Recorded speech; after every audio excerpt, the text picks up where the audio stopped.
ಹೌದು, ಚಿಕ್ಕಬಳ್ಳಾಪುರ ನಗರದಲ್ಲಿ 3 ಕರಗಗಳು ನಡೆಯುತ್ತೆ. ಅವೆಲ್ಲದರ ಪೈಕಿ ನಗರದ ನಾಡದೇವತೆ ಎಂದೇ ಪ್ರಸಿದ್ಧಿ ಪಡೆದಿರುವ ಶ್ರೀ ಜಾಲಾರಿ ಗಂಗಾಂಬಾ ದೇವಿ ಧರ್ಮರಾಯ ಕರಗ ಮಹೋತ್ಸವ ಶನಿವಾರ ರಾತ್ರಿ 9:45ಕ್ಕೆ ಪ್ರಾರಂಭವಾಗಿ ಮರುದಿನ ರಾತ್ರಿ 12 ಗಂಟೆಯವರೆಗೂ ಸತತವಾಗಿ ಕರಗ ಮೆರವಣಿಗೆ ನಡೆದಿದೆ. ದಣಿವರಿಯದೆ ಕುಣಿತ ಕರಗ ಹೊತ್ತ ಮೇಲೂರು ಧರ್ಮೇಂದ್ರ ಕಳೆದ 7 ವರ್ಷಗಳಿಂದ ಗಂಗಾಂಬಾ ಕರಗ ಹೊತ್ತಿದ್ದು, ಈ ಬಾರಿ ಮಾತ್ರ 2 ರಾತ್ರಿ ಹಗಲು ಪೂರ್ತಿ ಇಡೀ ನಗರ ಸುತ್ತಿ ಕರಗಕ್ಕೆ ಕಳೆ ಕಟ್ಟಿಸಿದ್ರು.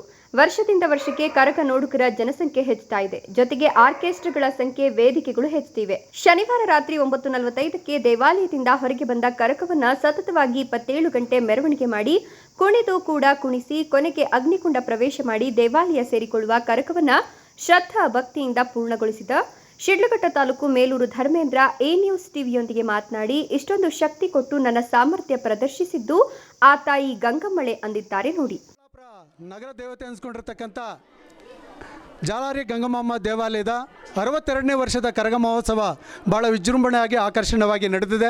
ಸೊ ಇವತ್ತಿನ ದಿವಸ ಒನಿಕೆ ಕರಗ ಕೂಡ ನಡೀತಾ ಇದೆ.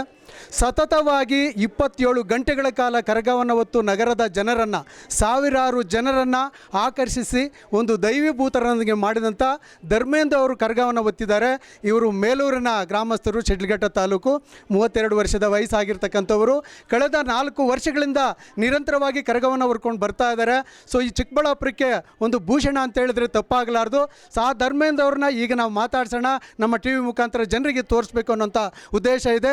ಸೊ ಧರ್ಮೇಂದ್ರ ಅವರು, ಸೊ ನೀವು ಕಳೆದ ಒಂದು ಸಾಮಾನ್ಯವಾಗಿ 24 ಗಂಟೆ ಕರಗ ಹೊರೋದಂದರೆ ಕಷ್ಟ. ಅಂಥ ಸಂದರ್ಭದಲ್ಲಿ 27 ಗಂಟೆಗಳ ಕಾಲ ಕರಗವನ್ನು ಹೊತ್ತು ನಮ್ಮ ನಗರದ ಜನಕ್ಕೆ ಮತ್ತು ಭಾಳ ವಿಶೇಷವಾಗಿ ಈ ಧರ್ಮೀಯ ಒಂದು ಕಾರ್ಯಕ್ರಮವನ್ನು ಯಶಸ್ವಿಯಾಗಿ ನಡೆಸ್ಕೊಟ್ಟಿದ್ದೀರಿ. ಸೊ ನಿಮ್ಗೆ ಏನು ಅನ್ನಿಸ್ತಾ ಇದೆ, ಹೇಗೆ ಅನ್ನಿಸ್ತಾ ಇದೆ ಅಂತ? ನನಗೆ ತುಂಬ ಸಂತೋಷ ಆಗ್ತಾಯಿದೆ. ನಾನು ಆ ಅಮ್ಮನ ಸೇವೆ, ಗಂಗಮ್ಮನ ಸೇವೆ ಮಾಡೋದ್ರಿಂದ ನಾನು ಇಲ್ಲಿ ಧನ್ಯನಾಗಿದ್ದೀನಿ. ನನಗಿಲ್ಲಿ ನನಗೆ ಅವಕಾಶ ಮಾಡಿಕೊಟ್ಟಂತ ಎಲ್ರಿಗೂ ನಾನು ಋಣಿಯಾಗಿರ್ತೀನಿ. ಸೊ ಹಾಗೆಯೇ ಇವತ್ತಿನ ದಿವಸ ಏನು ಸಾಮಾನ್ಯವಾಗಿ 1-2 ಗಂಟೆ ಕಾಲ, 3 ಗಂಟೆ ಕಾಲ ಅಥವಾ 8 ಗಂಟೆ ಕಾಲ ಕೆಲಸ ಮಾಡಿದರೆ ತುಂಬ ಕಷ್ಟ ಆಗ್ತದೆ. ಅಂಥದ್ದು 27 ಗಂಟೆಗಳ ಕಾಲ ಸತತವಾಗಿ ಕುಣಿದಿರಿ, ನಿಮಗೆ ದಣಿವಾರದಂಗೆ ಕುಣಿದಿದ್ದೀರಿ. ಸೊ ಇದು ಹೇಗೆ ಸಾಧ್ಯ ಅನ್ನೋಂಥದ್ದು? ಇದೆಲ್ಲ ದೈವ ಇಚ್ಛೆ. ಇದೆಲ್ಲ ಆ ಅಮ್ಮನ ಶಕ್ತಿ ಇಲ್ಲದೆ ನಾವೇನೂ ಮಾಡೋಕ್ಕೆ ಸಾಧ್ಯವಿಲ್ಲ.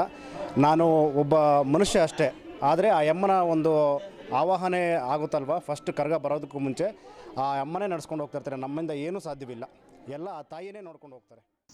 ಇನ್ನು ಇಂದು ಒನಕೆ ಕರಗ ನಡೆಸಿಕೊಟ್ಟ ಧರ್ಮೇಂದ್ರನನ್ನ ನೋಡಲು ಟೌನ್ ಹಾಲ್ ಸರ್ಕಲ್ನಲ್ಲಿ 100 ಜನ ಸೇರಿದ್ರು.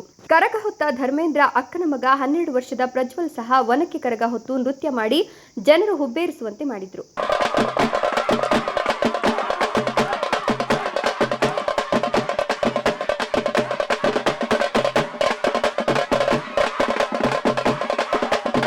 ಕಿರಿಯ ವಯಸ್ಸಿನಿಂದಲೇ ಕರಗ ಹೊರುವ ಅಭ್ಯಾಸವನ್ನ ಧರ್ಮೇಂದ್ರ ಮಾಡಿಸ್ತಿರೋದು ತಾನು ಕಲಿತ ವಿದ್ಯೆ ಮತ್ತೊಬ್ಬರಿಗೆ ಕಲಿಸುವ ಆಸಕ್ತಿಯನ್ನು ತೋರಿದ್ರು.